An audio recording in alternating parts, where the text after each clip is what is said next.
Talk about cool. After a freak snowstorm, Florida's first ski resort was built. But when the snow melted, it became Disney's Blizzard Beach water park.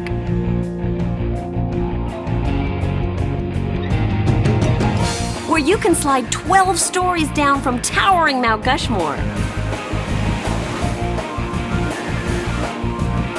There's so much to do. Ride a chairlift for a broad view of all the splashy fun and to reach the mountain's peak.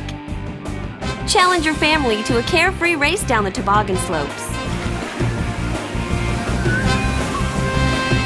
Take a rumbling raft ride down the mountain.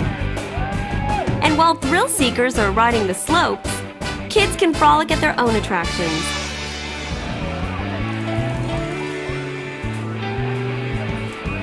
With even tinier tots enjoying slides just for them.